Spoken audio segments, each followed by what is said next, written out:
Hello student, welcome back to my channel. तो आज हम डिस्कस करने वाले हैं बी हाइव का इंग्लिश का पार्ट 1 और जो चैप्टर है वो है आपका माय चाइल्डहुड। और आपको थंबनेल से तो पता ही चल गया होगा कि किस बारे में बात होने वाली है, डॉक्टर एपीजे अब्दुल कलाम की। सो बेसिकली जो उनकी बायोग्राफी थी विंग्स ऑफ फायर, उसमें एक चैप्टर है, उससे एक छोटा सा एक हिस्सा लिया गया है माई चाइल्डहुड, जो बेसिकली उनके चाइल्डहुड के बारे में बताता है। और ये जो पूरा चैप्टर है हम उसी बारे में डिस्कस करने वाले हैं। And he was the president of India as well as a great scientist too. He talks about his upbringing, his parents, his siblings, and he also tells us about his friend and all those things that influenced his childhood. तो चलिए explanation शुरू करते हैं। उससे पहले देखिए आपको क्या दिया है। Can you think of any scientist who have been statesman. Statesman होता है student a skilled experience and respected political figure. यानी कि क्या आप एक ऐसे साइंटिस्ट को जानते हैं जो साथ साथ में क्या थे, एक्सपीरियंस थे, रिस्पेक्टेड पॉलिटिकल फिगर थे, यानी कि राजनीति के एक अच्छे जाने माने फिगर थे, यानी कि एक अच्छे अगर पॉलिटिशियंस थे अगर हम बात करें।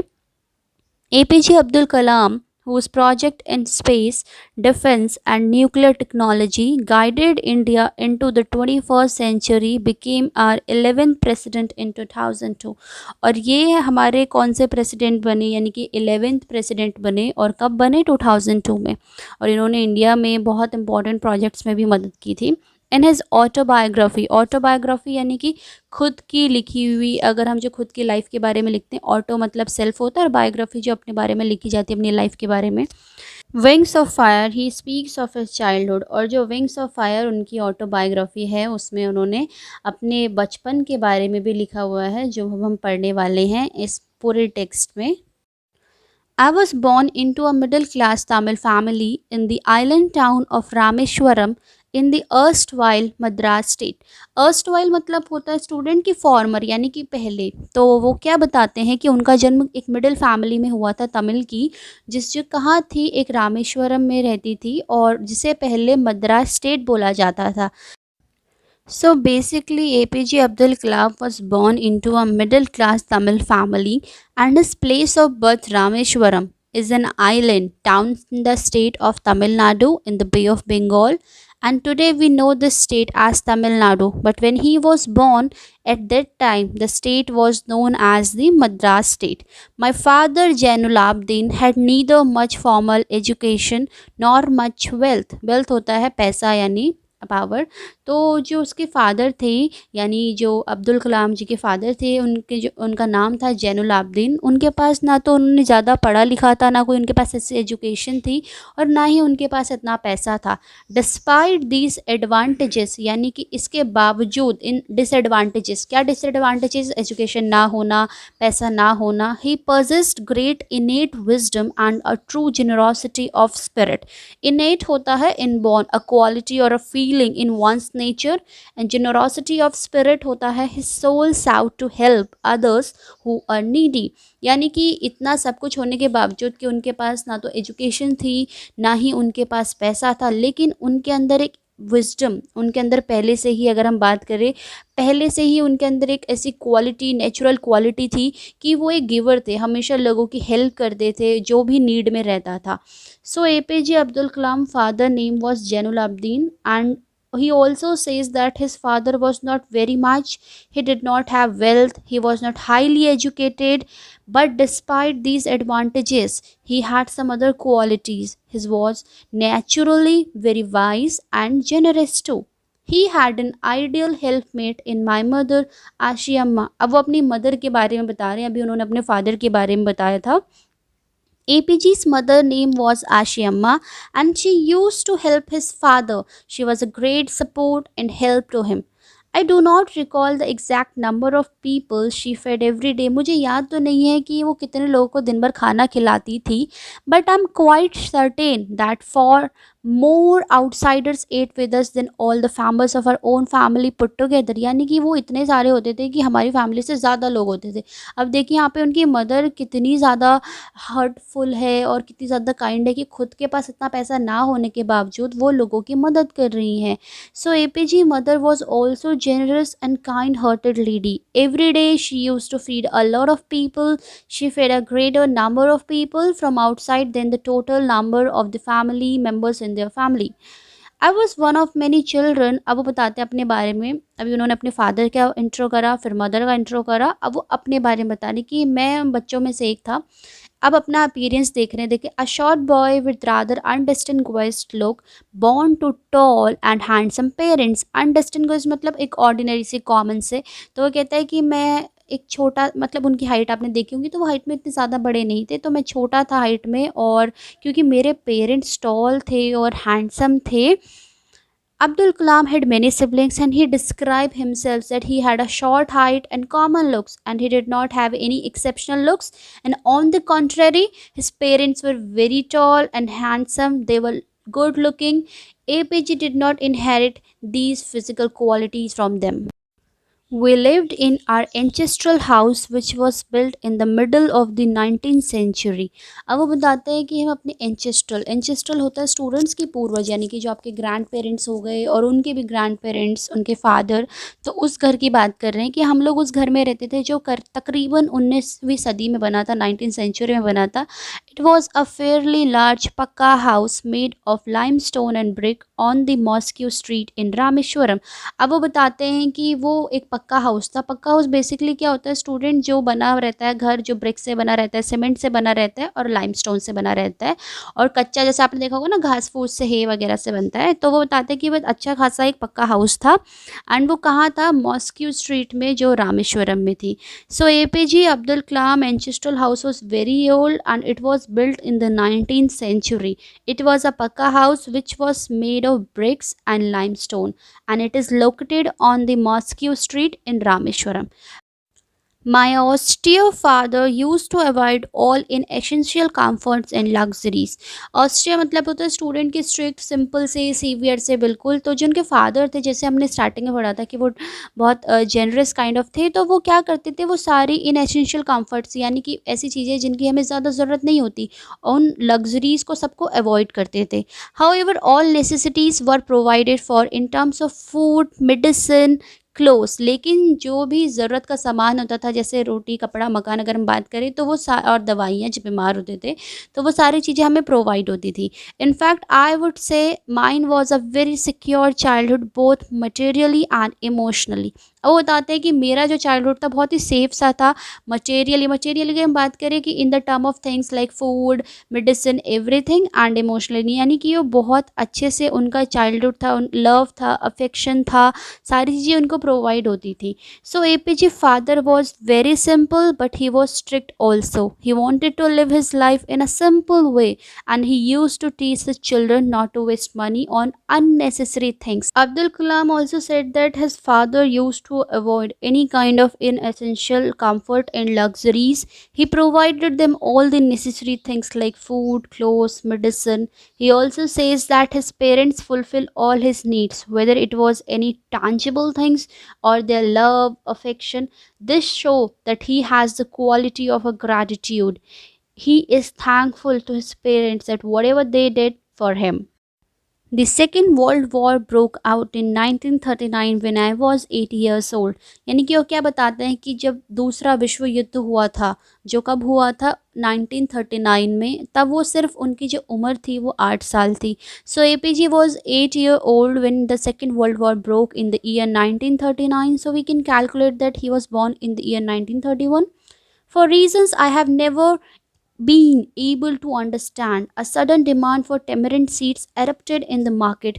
लेकिन वो कहते हैं कि मुझे समझ नहीं आया कुछ कारणों से कि क्यों टेमरिंड होता है students, a kind of fruit, यानी इमली होता है। तो इमली की डिमांड अचानक से एरप्टेड होता है कि अचानक से कुछ सी स्टार्ट होना, क्यों मार्केट में वो डिमांड होने लगी। I used to collect the seeds and sell them to a provision shop on the mosque street. मैं क्या करता था कि वो उनके बीज इकट्ठा करता था और उन्हें बाजार में बेच आता था। A day's collection would fetch me the princely sum of 1 anna. यानी कि अगर हम बात करें, प्रिंसली सम होता है जनरस अमाउंट, यानी कि यहाँ पे आयरनिक में बात किया गया है कि ठीक मुझे ठीक मिल जाता था कि 1 आना। भैया उस समय के टाइम पे आना क्या होता है student, it's an old coin, Indian coin था और इट इज़ अबाउट वर्थ 6 पैसे। So the demand of tamarind seed increased in the market, and APG used to collect and sell the tamarind seeds to a provision shop which is located on the Moscow street. He would earn a mere sum of 1 anna, which equals 6 paise, and when he addressed it as a princely sum, something very great and valuable. He is being ironic as the amount was very meager. At that time, this 1 anna mean a lot of money to him. Meager मतलब होता है student, बहुत small quantity की बात होती है. My brother in law, अब वो अपने ब्रदर इन लॉ के बारे में बता रहे हैं क्या. Jalaluddin would tell me stories about the war, which I would later attempt to trace in the headlines in Dimamani. So basically वो बता रहे कि जो उनका ब्रदर इन लॉ था जलालुद्दीन, वो उन्हें स्टोरीज़ बताता था वॉर के बारे में, कहानियाँ बताता था. और यहाँ पे एक और चीज़ दी है, हेडलाइंस इन दिनामनी, मतलब स्टूडेंट की दिनामनी क्या है, बेसिकली तमिल डेली न्यूज़पेपर है और उससे वो खबरें उनको पढ़ के बताता था. So APJ Abdul Kalam's brother in law Jalaluddin used to tell him the stories of the ongoing world war, and later APJ used to read the newspaper Dinamani and used to look for the news for the same stories. Our area being isolated was completely unaffected by the war. Isolated मतलब होता है बिल्कुल lonely, cut off, यानी कि बिल्कुल अलग ही दूर रहना. तो हमारा जो एरिया था, क्योंकि वो काफ़ी दूर था, अगर मेन सिटी से बात करें शहर से, तो वो बिल्कुल उसमें कोई इफेक्ट नहीं हुआ था, मतलब अनअफेक्टेड था, वहाँ कोई भी फ़र्क नहीं पड़ा था. बट सून, लेकिन ही जल्दी, India was force to join the elite forces and something like a stage of emergency was declared. Elite forces होता है student the armies of UK, USA and the Russia during the second world war. आप history में देखनी है, आपको ज़रूर मिलेगी इनकी कहानियाँ. जब वर्ल्ड वॉर हुआ था तो कैसे अलग अलग जो देश थे, जो विश्व अगर हम बात करें बिल्कुल बहुत पावरफुल देश थे, तो उनकी कैसी आपस में लड़ाइयाँ हुई थी, क्या रीजंस थे.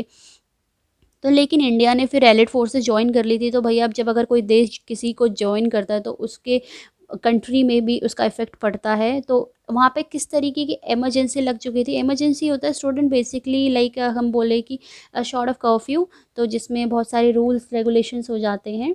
So Rameshwaram was a small island town far away from the land, and so it was not affected by the World War in the beginning. But after some time, India had to join the war and combined with the elite forces. Then a state of emergency was declared in the country. During emergency, the president rule is implemented in the country. It is like a curfew in the country. A lot of privileges which are given to the people are withdrawn. The first casualty came in the form of suspension of train halt at Rameshwaram station. Halt होता है student के stop, जैसे अगर हम बोलते हैं ना कि ये गाड़ी यहाँ रुकेगी, तो वो हॉल्ट स्टेशंस होते हैं.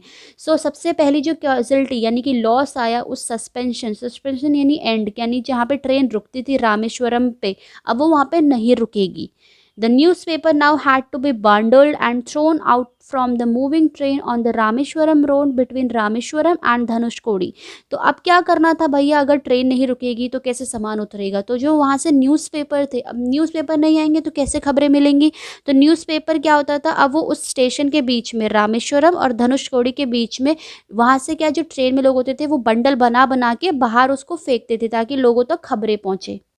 So the first impact of World War II on the people of Rameshwaram was the cancellation of the train stoppage at the Rameshwaram station. And earlier the train which came from India used to stop at Rameshwaram station and then went to further to Dhanushkodi. But now the halt was cancelled and the train went from India to Dhanushkodi without stopping at Rameshwaram.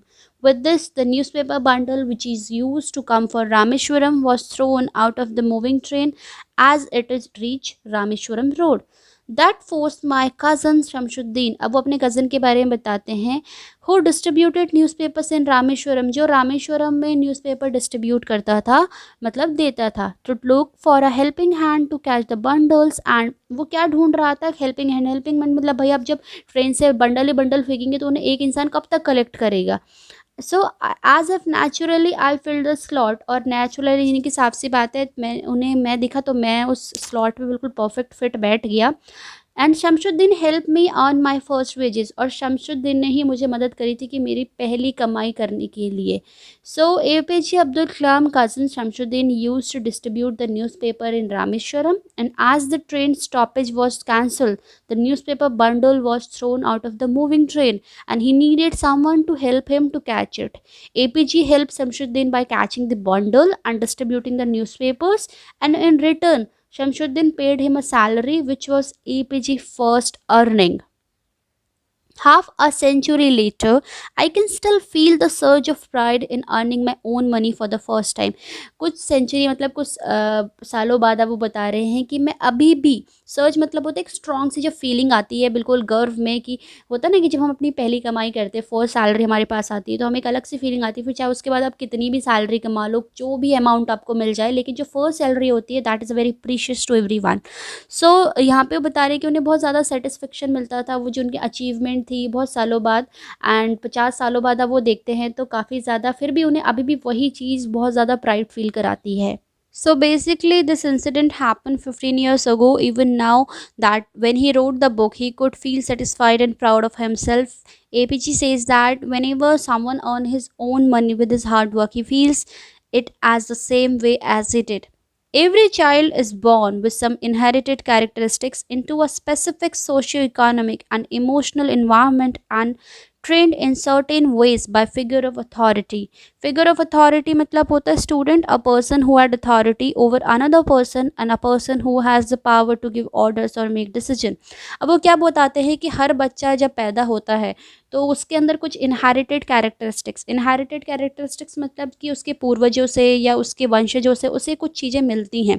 Into a specific socio economics मतलब कि वो बात कर रहे हैं, पैसों की बात कर रहे हैं, इमोशनल एनवायरनमेंट हो गया, अलग अलग चीज़ों से उनको उनके बड़ों से कुछ ना कुछ उनसे मिलती है, मतलब कुछ क्वालिटीज़ हो गई जो उनके एंसेस्टर्स से, उनके पेरेंट्स से उनको मिल रही हैं. अब वो क्या बताते हैं कि उनको क्या मिला था. आई inherited honesty and self discipline for my father. मुझे क्या मिला मेरे पूर्वज या मेरे जो एंसेस्टर या जो मेरे पेरेंट्स थे उनसे मुझे क्या मिला है, सेल्फ डिसिप्लिन और ऑनेस्टी मिली मुझे मेरे फादर से. From my mother, I inherited faith in goodness and deep kindness, and so did my 3 brothers and sisters. और मुझे अपनी मदर से क्या मिला सीखने को, उनसे क्या मिला मतलब उनसे क्या गुण इनहेरिट हुए, उनकी गुडनेस कि कितनी अच्छी थी वो, कितनी काइंडनेस थी, और वही उनके भाइयों से भी मिला. So basically for a child the figure of authority is his parent, and the next figure of authority can be his teacher, a person who has authority over the child. APJ is saying that whenever a child is born, he has some qualities which he acquires from the elders in his family. These depend upon the social status of family and the environment at home. From his father, he inherited honesty and self-discipline, and from his mother, he inherited faith and goodness and kind deepness. His siblings also inherited these qualities from their parents. I had 3 close friends in my childhood. अब वो अपने बचपन के बारे में बता रहे हैं कि उनका जो दोस्त थे वो क्या क्या कौन कौन थे उनके दोस्त. रामनधा शास्त्री, अरविंदन एंड शिव प्रकाशन, उनके 3 दोस्त के नाम बताए गए हैं. All these boys were from Orthodox Hindu Brahmin families. Orthodox होता है मतलब बिल्कुल स्ट्रिक्ट होते हैं भैया अपने नियम कानून से. So APG had 3 best friend during his childhood, and their name was Ramanadha Shastri, Aravindan and Shiva Prakasan, and all of them belong to a very strict Hindu Brahmin families and were ardent followers of their religion. As children, none of us ever felt any difference amongst ourselves because of our religious differences and upbringing. Upbringing मतलब होती है बिल्कुल एक पैदाइश, कैसे उनको बड़ा करा गया है, तो उनके आसपास के जो रिलीजन्स होते हैं. तो यहाँ पे बहुत अच्छी बात बता रहे हैं कि हम बच्चों में कभी भी ऐसा डिफरेंस नहीं हुआ कि कभी भी हम चाहे अलग अलग धर्म से थे, लेकिन कभी भी हमें ऐसा फील नहीं हुआ कि हमारे बीच में इतने डिफरेंसेस है. हमारी जो अपब्रिंगिंग्स है मतलब कि हम लोग के घर, उनके घर में कुछ अलग नियम थे, इनके घर में कुछ अलग नियम थे, तो उस वजह से इनफैक्ट जबकि वो क्या बताते हैं कि Ramanadha Shastri was a son of Pakshi Lakshmana Shastri, the high priest of the Rameswaram temple. अब वो क्या बताते हैं कि जो उनका दोस्त था रामनधा शास्त्री, वो तो क्या था कि वो पाक्षी लक्ष्मण शास्त्री उनका नेम है, जो सबसे ऊंचे प्रीस्ट यानी कि जो सबसे हाई पंडित थे, अगर हम बात करें सबसे ऊंचे किसके, रामेश्वरम टेम्पल के सबसे जो हाईएस्ट पंडित था वो थे वो।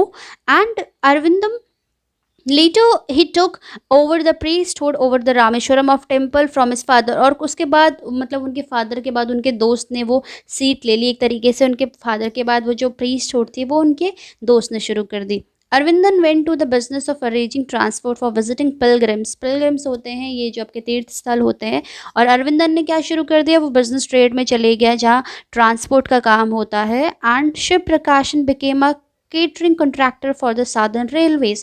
और जो उनका दोस्त था यानी जो उनका दोस्त था सिर्फ प्रकाशन, उसने क्या करा, उसने वहाँ पे क्या ज्वाइन कर लिया, केटरिंग बिजनेस ज्वाइन कर लिया साउदर्न रेलवे का।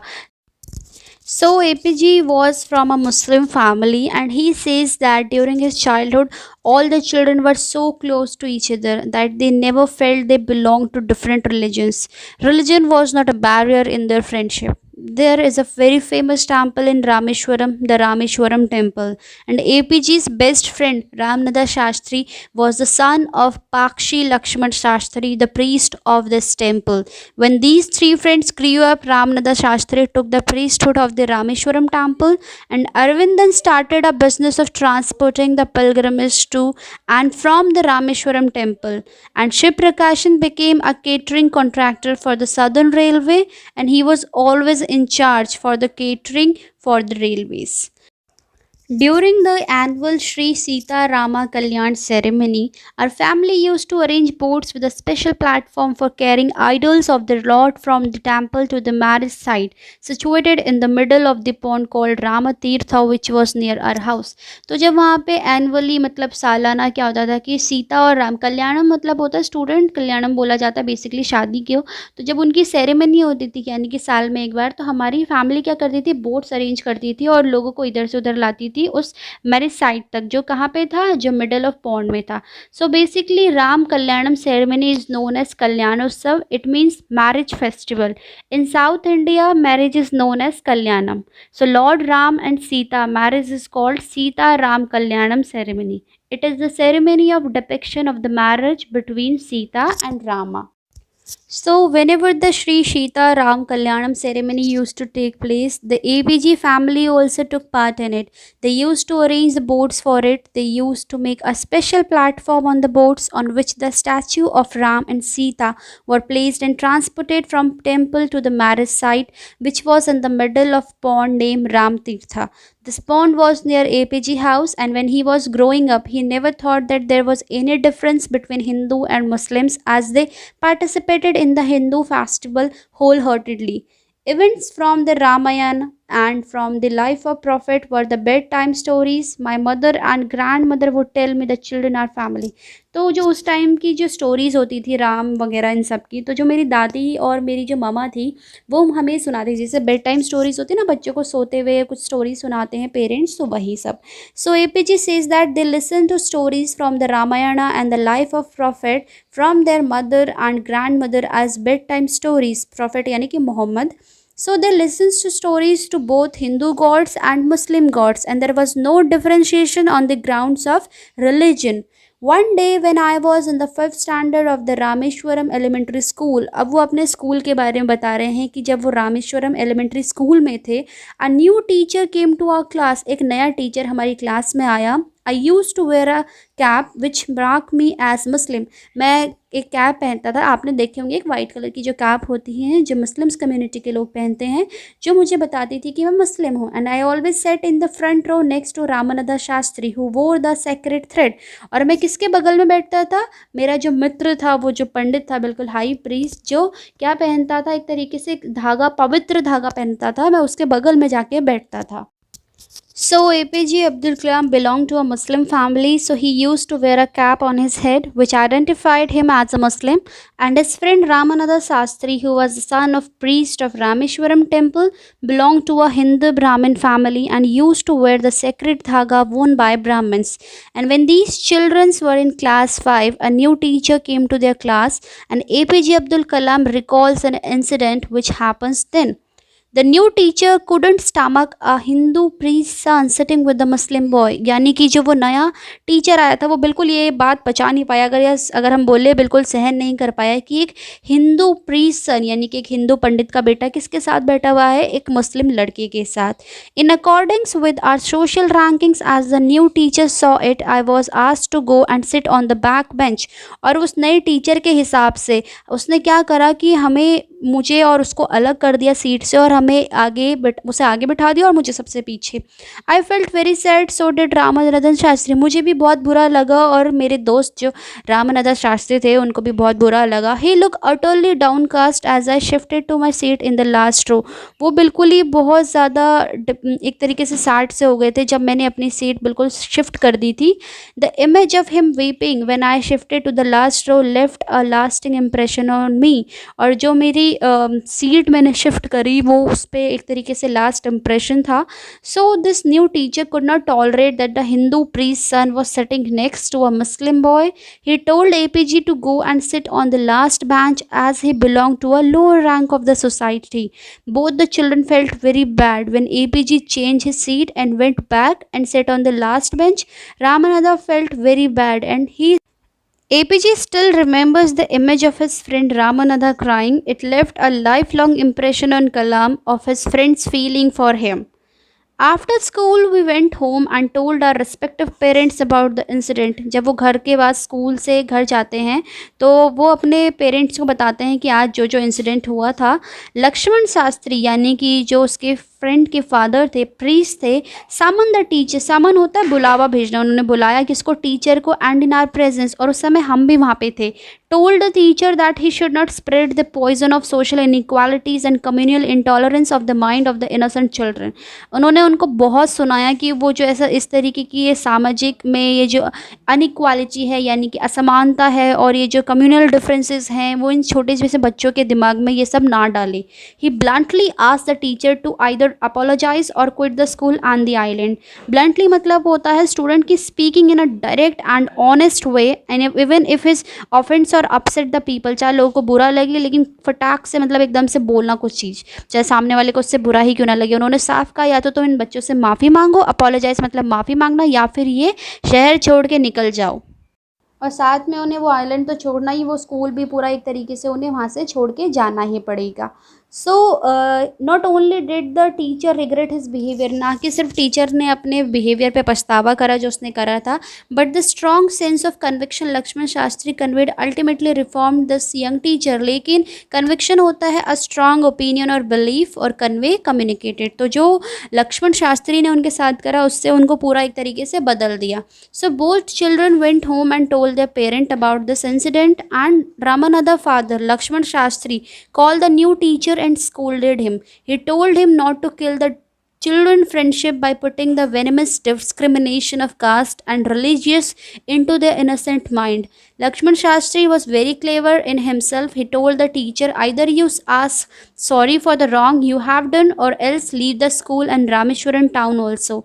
The teacher asked sorry for the mistake he had done and due to Lakshman Shastri determination his thought about religion and caste changed.